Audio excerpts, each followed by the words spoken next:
Hey Fennefriends, I am here to bring you my first ranking video. I hope you enjoy. Superheroes. Love them, hate them, they exist. One of the more well-known superhero teams is the Avengers. So who are they? They, to sum it up, are a group of Marvel superheroes who fight evil. Pretty much it. Anyways, why am I here? I'm here to rank all of the Avengers from worst to best. The latest movie thus far is Infinity War Part 1, with Ant-Man and the Wasp coming very soon, as of when I'm writing this script. Now, a few rules first. 1. These characters have to be considered Avengers by the MCU, so no Guardians of the Galaxy, no Daredevil, no Luke Cage, so on. Number 2. These characters have to have appeared in an MCU movie. I only put this stipulation in, since otherwise there would be way too many to cover. Because of how close Ant-Man and the Wasp is releasing after this video will be posted, Wasp is in this list. Number 3. The characters will not be determined by their comic book appearances, only those from the MCU. Number 4. I will be including deceased characters. I won't spoil who dies in Infinity War if you haven't seen that yet. I won't even say if they died. I'll only include their character. Believe me, the wiki already spoiled Infinity War's deaths for me. 5. This is purely my opinion. If I don't like a character you happen to really like, that's okay. If you really want, you can tell me your ranking in the comments. Number 6. Lastly, spoilers are everywhere. I'll be ranking them from worst to best. I don't hate any of these characters. With that out of the way, let's get started. Number 15. Vision. Now, as I've said, I don't hate any of these characters. Vision is just the least great. So who is Vision? Vision is basically Jarvis. His body was originally meant to be the perfect form for Ultron. However, the Avengers stole the body and uploaded Jarvis's conscience into it. With the help of the Mind Stone, one of the 6 Infinity Stones, Vision may be one of the most powerful Avengers around. I don't really have a fondness for omnipotent or semi-omnipotent characters. Vision already has a synthetic body and has enhanced durability because of it, all without the Mind Stone. With the Mind Stone, however, that's a different story. He gains density manipulation, changing his weight and density, energy blast, structure creation, and computer interaction. When he changes his weight and density, he can have increased strength and durability when on the heavier side, and can fly and phase through things when on the lighter side. My main gripes with Vision are his overabundance of powers and his not too compelling character. Sure, he's a kind and sympathetic character, and I like kind and sympathetic characters, but he isn't too compelling. Sorry, Vision, you kinda got the short end of the stick, didn't ya? Number 14. Natasha Romanoff, aka Black Widow. So, this is probably going to turn a few heads. Sure, Black Widow is really popular as an Avenger, but she doesn't really have too much to her. She doesn't have any real superpowers, only being a master spy, acrobat, and assassin, as well as being really smart, but that's about it. Sure, she'd be good in a little bit of espionage or in some interrogation sessions, but other than that, she can't really do much. That's my main gripe. She doesn't have too many abilities to her.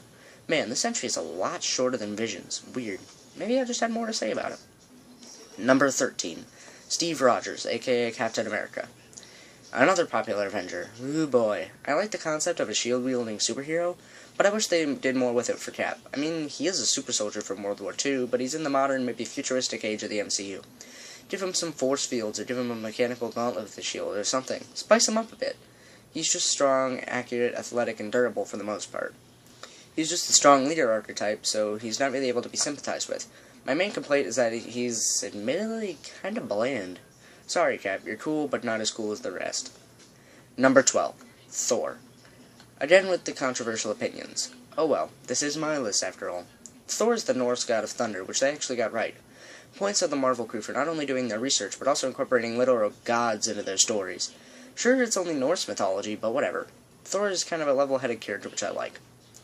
He has the powers of immortality, endurance, and enhanced strength without Mjolnir, his trusty hammer.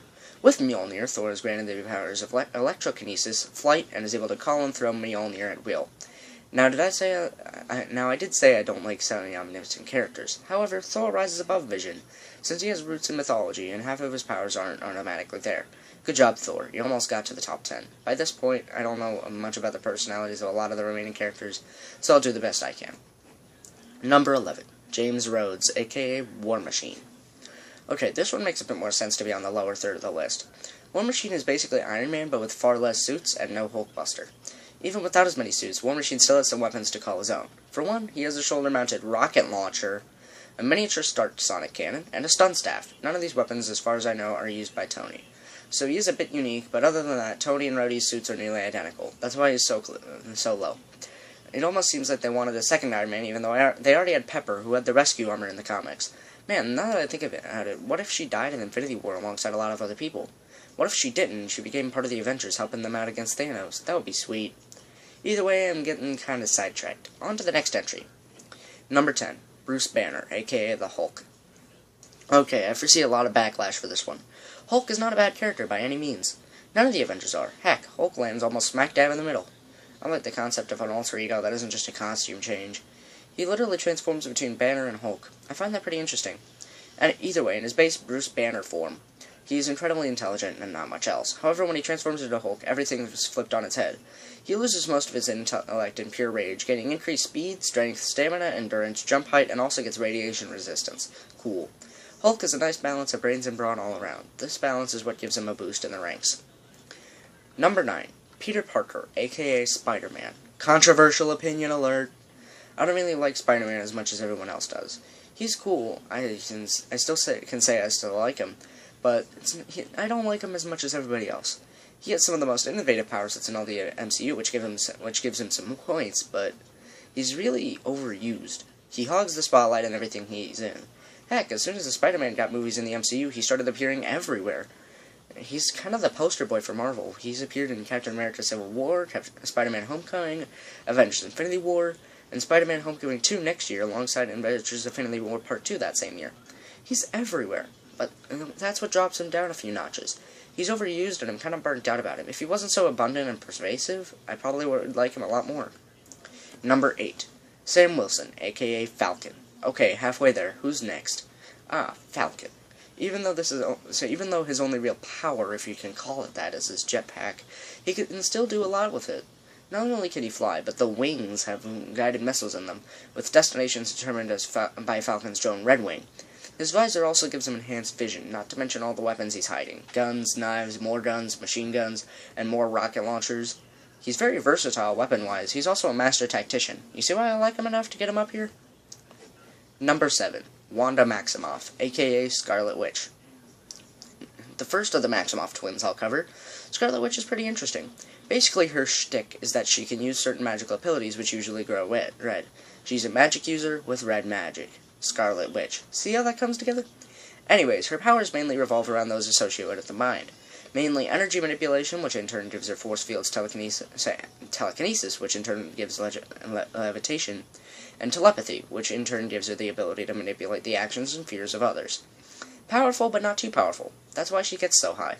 Either way, I like her portrayal in the MCU movies, though I could say that about pretty much any of these guys and gals.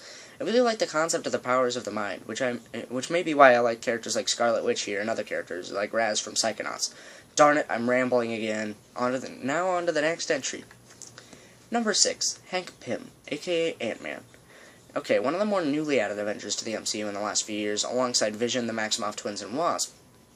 I really like Ant-Man. Don't know why. Basically, he can use his Pym particles, real original name there, Hank, to manipulate the size of himself, others, and objects lying around. He can also apparently communicate with ants. Can Wasp communicate with wasps? That would be cool, but simply isn't the case. Seeing him grow in promotions for Age of Ultron, seeing him launch a giant Pez dispenser in the new Ant-Man and the Wasp trailer really makes me excited for what he can do. Plus, he has an ant named Anthony. That's just so stupid that I love it. He's one of the simpler ones, but he can do a lot with his powers. These entries just keep getting shorter and shorter, don't they? Number 5, T'Challa, aka Black Panther. Okay, here we are, the Avenger with the most recently released standalone film, or at least with his name in the title. Hailing from Wakanda, T'Challa became king after his father passed. I don't mean passed on to T'Challa, but I mean he literally died. Either way, I like his cat-like agility, claws, and overlike cat-like appearance. He is also really cool. I can imagine him skulking in the night, waiting to strike unsuspecting criminals. Surprisingly, for being one of the newer Avengers, I can't really say much about him. I guess the main reason I like him is because not only is he cool, but I also like cats. I guess that might play into it. Good job, T'Challa. You made it into the top 5. Number 4, Tony Stark, aka Iron Man. He was bound to appear at some point, wasn't he? Tony has most of the stuff War Machine was previously stated to have, with the exception of the Stark Sonic Blaster, the minigun, and the rocket launcher on the shoulder. But Tony makes up for it in the variety of weapon he has. From his rocket launchers, energy beams, and bombs to his Hulkbuster armor, Tony seems like the ultimate Swiss Army knife. Kinda makes him more ridiculous now that I say that, doesn't it? His versatility, cool suits, weaponry, and badass design are what get him so high. Too bad he just barely missed the top 3. Number 3. Pietro Maximoff, aka Quicksilver. Man, quite the jump from one Maximoff twin to the other, isn't it? Well, Quicksilver may be what one would consider a one-trick pony. That's an afterthought, and you see what he does with his speed. Fighting Ultron drones, dodging bullets, sneaking past guards, this guy can do it all. Also, he has quite the emotional impact. Here are some huge spoilers for Age of Ultron, so if you haven't seen that yet, or at least haven't seen or heard about this scene, and don't want it spoiled, leave now and come back in about 20 seconds. Okay? Everybody gone? Good. So basically, Ultron hacked into a Quinjet and set sights on Hawkeye and a civilian. Instantly, he runs in front of the two, acting like a human shield, and proving himself as a true Avenger, and sacrificing himself for Hawkeye. That emotional impact, as well as everything else, gives him a serious boost in my ranking, making him my 3rd favorite Avenger out of who has appeared in the MCU thus far. Number 2. Clint Barton, aka Hawkeye. Speaking of Hawkeye, here he is. Now, why is he, of all people, my 2nd favorite Avenger? Well, I've liked him, really, ever since I got into the MCU a few years ago. Don't know why. He has a really cool design, alongside his persistence in fighting evil. Now, my main complaint with him is that, true to his word, at the end of Age of Ultron, not putting up a spoiler warning this time, retired from the Avengers. Good thing he didn't have to experience Infinity War. Apparently more than a few people died. Hopefully he, his wife, and his son survived. Did I mention he had a son after Age of Ultron? After he retired, he and his wife Laura had a child, who they named Nathaniel, based on Natasha, aka Black Widow, Pietro, Quicksilver's first name, Barton. Good to know he cares about those people. Being one of the 3 Avengers to have a child, the others being Ant-Man and the Wasp, who were married to each other, he is the father. Since he was a former Avenger, I gave him serious good dad points. Same goes for Ant-Man, forgetting to mention him earlier. Now, before we get to number 1, I'll do a quick recap. Number 15, Vision. Number 14, Black Widow. Number 13, Captain America. Number 12, Thor. Number 11, War Machine. Number 10, Hulk. Number 9, Spider-Man. Number 8, Falcon. Number 7, Scarlet Witch. Number 6, Ant-Man. Number 5, Black Panther. Number 4, Iron Man. Number 3, Quicksilver. And number 2, Hawkeye. Now let's get into my favorite Avenger who has appeared in the MCU. Number 1, Janet Van Dyne, aka the Wasp. Yeah, I said it. Wasp is my favorite Avenger. Deal with it. This is my list, so my opinion. Wasp has almost identical powers to Ant-Man, being able to utilize PIM particles, but without control over ants. So why do I like her most out of any Avenger? Well, I like her calm demeanor, her new design for the MCU is amazing. Plus, did I mention she could fly? Without any sort of jetpack or suit or anything? Gives her style points. Either way, she's the only Avenger to be a mother. The Avengers have 2 dads and a mom. Good on you, Wasp. Girl power. Enough of that. I don't want to get the feminists riled up. So, that was my ranking of all the Avengers that have appeared in the MCU thus far. I certainly had a fun time doing this, but the script took way too long to write. It barely scratches 7 pages, yet this took me 3 days to write. Luckily, I wasn't doing it non-stop. So who are your favorite Avengers? What would your ranking look like? Let me know in the comments below. If you like this video, you can leave a like if you want. If you really want, you can subscribe. Up to you. So that is all, Fennefriends, and I will see you guys next time. Bye.